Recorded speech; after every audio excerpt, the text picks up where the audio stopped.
Coba perhatikan sesuatu yang aneh.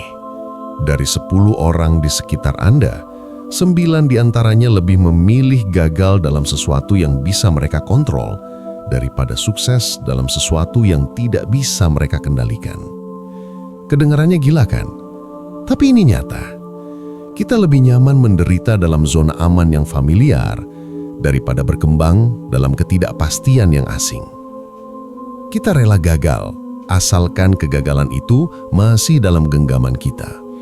Søren Kierkegaard, seorang pemikir Denmark, pernah bilang, kebanyakan orang mengejar kebahagiaan dengan kecemasan yang begitu besar, sehingga mereka melewati kebahagiaan itu begitu saja. Kita terlalu sibuk mengontrol hidup sampai lupa untuk benar-benar menjalaninya. Jadi pertanyaan besar hari ini bukan bagaimana cara menghindari kegagalan, tapi mengapa saya begitu takut kehilangan kontrol dan apa yang saya korbankan karena takut ini? Untuk yang sudah subscribe, terima kasih sudah jadi bagian dari percakapan ini. Dan buat yang baru gabung, tekan subscribe sekarang karena yang akan kita bahas bisa mengubah cara Anda melihat hidup. Kita itu sebagai manusia unik. Kita hidup dalam 3 waktu sekaligus. Menyesali masa lalu, cemas tentang masa depan, dan melupakan masa kini. Kita sibuk bikin rencana. Kita sebut itu strategi hidup atau manajemen resiko. Padahal sebenarnya kita sedang membangun tembok pertahanan melawan ketidakpastian. Friedrich Nietzsche bilang dengan tajam, siapa yang punya alasan kuat untuk hidup bisa melewati hampir semua cara bagaimanapun. Tapi kita malah kebalikannya, terlalu fokus pada bagaimana mengontrol hidup sampai lupa mengapa kita hidup. Tapi tunggu dulu, ini bukan ceramah soal pasrah aja atau biarkan mengalir. Bukan, ini soal membongkar asumsi paling dasar tentang cara kita hidup. Dan inilah yang mengejutkan. Semakin kita coba mengontrol, semakin kacau hidup kita. Hari ini kita buka 3 pintu. Pintu pertama, kenapa kebutuhan kita untuk mengontrol sebetulnya reaksi terhadap ketakutan yang kita sendiri tidak paham? Pintu kedua, bagaimana ilusi mengontrol justru bikin penjara yang lebih menyiksa dari kegagalan itu sendiri? Pintu ketiga, jalan menuju kebebasan sejati, hidup penuh makna tanpa harus mengontrol segalanya. Mari kita kembali ke zaman dulu. Bayangkan nenek moyang kita di hutan NTT. Mereka dengar suara gemerisik di semak-semak. Ada 2 pilihan, pikirnya itu cuma angin dan lanjut jalan, atau pikirnya itu predator dan langsung lari. Yang mana yang bertahan hidup? Yang parno, yang selalu waspada, yang selalu coba prediksi bahaya. Jadi otak kita ialah hasil jutaan tahun evolusi yang memang dirancang untuk menghindari ketidakpastian. Tapi inilah masalahnya, apa yang bikin nenek moyang kita selamat di hutan, sekarang bikin kita stres di kantor, di rumah, di kehidupan sehari-hari. Arthur Schopenhauer merangkumnya dengan sempurna.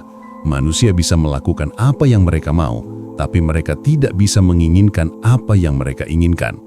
Kita nggak pilih untuk obsesif, soal kontrol yang kita memang diprogram begitu. Coba perhatikan pola ini di hidup Anda. Setiap kali cemas, tanya, apa yang bikin saya gelisah?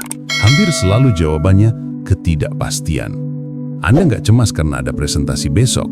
Anda cemas karena nggak tahu reaksi bos nanti. Anda nggak takut hubungan, yang Anda takut nggak tahu apakah cintanya akan bertahan. Anda nggak takut mati, yang Anda takut nggak tahu apa yang terjadi setelahnya pada orang yang ditinggalkan. Dan ini kenyataan pahitnya. Sekeras apapun usaha Anda nggak akan pernah bisa mengontrol hasil. Anda bisa kerja 18 jam sehari dan tetap dipecat. Anda bisa jadi pasangan sempurna dan tetap ditinggal. Anda bisa hidup sehat dan tetap sakit. Tapi kita terus coba kontrol. Kenapa? Karena alternatifnya, menghadapi ketidaktahuan total memang terasa seperti kehilangan diri kita sendiri. Lalu apa yang terjadi kalau kita bangun seluruh hidup di atas ilusi ini? Jawabannya, kita bikin penjara sendiri yang lebih menyiksa dari kegagalan. Mari kita analogikan sederhana. Coba genggam segenggam pasir. Pasir itu adalah hidup Anda.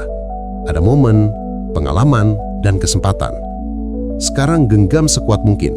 Pastikan tidak ada satu butir pun yang jatuh. Apa yang terjadi? Justru semakin banyak pasir yang lolos dari sela jari.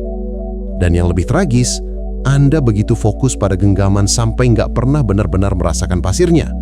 Nggak pernah main dengannya. Cuma genggam, genggam, genggam, dan tangan sampai kram. Sampai pasir habis, dan Anda sadar, Anda nggak pernah menikmati apapun. Epictetus, seorang filsuf yang dulunya budak, orang yang secara harfiah nggak punya kontrol atas hidupnya, menemukan kebijaksanaan luar biasa. Ada hal yang bisa kita kontrol, ada yang tidak. Kebebasan sejati adalah mengenali bedanya. Tapi kita malah kebalikan. Kita habiskan 90% energi coba kontrol hal di luar kuasa kita, berupa pendapat orang, masa depan, bahkan masa lalu yang nggak bisa diubah. Dan hampir nggak ada energi tersisa untuk hal yang benar-benar bisa kita kontrol. Reaksi kita, sikap kita, pilihan kita saat ini. Hasilnya, kelelahan mental, cemas terus-menerus, depresi yang terselubung. Tapi kita bilang itu ambisi, tanggung jawab, atau dewasa. Kita malah rayakan penjara kita sendiri dan bilang itu solah kesuksesan. Tapi tenang, ada cara untuk mengatasinya. Dan jawabannya bukan soal lepas kontrol, melainkan soal mengubah apa yang ingin kita kontrol. Kita sudah paham kenapa kita obsesif soal kontrol dan kita sudah lihat gimana obsesi ini bikin penjara mental. Sekarang, mari praktikan. Pertama kita harus bedakan, ada kontrol yang membelenggu, ada kontrol yang membebaskan. Kontrol yang membelenggu adalah usaha orang yang mengontrol hasil. Apakah orang suka saya, apakah investasi untung, apakah rencana sempurna. Kontrol yang membebaskan adalah menguasai proses. Bagaimana saya tampil dengan jujur, gimana saya buat keputusan dengan bijak, gimana saya respons kegagalan dengan bermartabat. Viktor Frankl menemukan kebijaksanaan paling kuat tentang kontrol. Di neraka Auschwitz tempat dia disiksa oleh Nazi, di mana dia secara harfiah nggak punya kontrol atas apapun, dia temukan satu kebebasan yang nggak bisa diambil siapapun.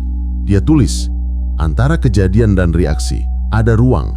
Di ruang itulah kekuatan kita untuk memilih respons, dan dalam pilihan respons kita, ada pertumbuhan dan kebebasan kita. Ini bukan teori, tetapi blueprint hidup. Anda nggak bisa kontrol apakah akan dipecat, tapi bisa kontrol gimana Anda definisikan nilai diri di luar pekerjaan. Anda nggak bisa kontrol apakah seseorang akan cinta Anda, tapi bisa kontrol gimana Anda mencintai dengan tulus.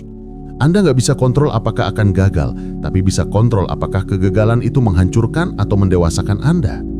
Sekarang aplikasi praktisnya. Setiap kali merasa cemas atau takut, tanya 3 hal ini. Pertama, apa yang sebetulnya saya coba kontrol? Kedua, apakah ini benar-benar bisa saya kontrol atau saya lagi genggam pasir? Ketiga, kalau saya nggak bisa kontrol hasilnya, apa yang bisa saya kontrol dalam respons saya? Rainer Maria Rilke, penyair dan pemikir, kasih perspektif indah tentang hidup dengan ketidakpastian. Bersabarlah dengan semua yang belum terselesaikan di hati Anda dan cobalah untuk mencintai pertanyaan itu sendiri. Inilah revolusi mentalnya, belajar mencintai ketidakpastian, bukan menghindarinya. Lihat ketidaktahuan bukan sebagai kelemahan tapi sebagai ruang di mana kemungkinan hidup. Ubah kontrol dari usaha membekukan kehidupan jadi kemampuan menari dengan kehidupan. Ini bukan menyerah, melainkan keberanian paling radikal. Jadi mari kembali ke pertanyaan awal. Mengapa kita begitu takut kehilangan kontrol dan apa yang kita korbankan untuk ilusi keamanan ini? Jawabannya, kita takut kehilangan kontrol karena kita pikir saya adalah kontrol saya. Jadi ketika kontrol terancam, bukan cuma rencana yang terancam, melainkan seolah identitas kita yang terancam. Dan apa yang kita korbankan? Kita korbankan hidup itu sendiri. Kita korbankan spontanitas, keajaiban, pertumbuhan, dan momen indah yang nggak bisa direncanakan. Kita korbankan hubungan yang jujur demi hubungan yang bisa diprediksi. Kita korbankan passion demi keamanan. Dan pada akhirnya, kita sampai di ujung hidup dengan sadar. Kita hidup aman, akan tetapi kita nggak pernah benar-benar hidup. Ketakutan terbesar Anda memang bukan kegagalan. Itu adalah kehilangan kontrol. Tapi hari ini, saya ajak Anda merangkul paradoks yang membebaskan.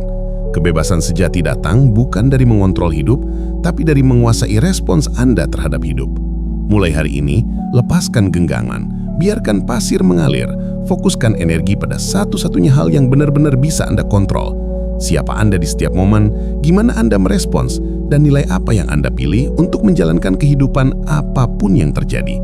Kalau video ini buka perspektif baru untuk Anda, tekan like, lalu share ke orang yang perlu dengar ini, dan subscribe untuk lebih banyak eksplorasi yang mungkin bisa mengubah cara Anda menjalani hidup. Karena di dunia yang terobsesi dengan kepastian, keberanian untuk merangkul ketidakpastian adalah kepahlawanan sejati. Sampai jumpa di video berikutnya, dan salam tetap tenang.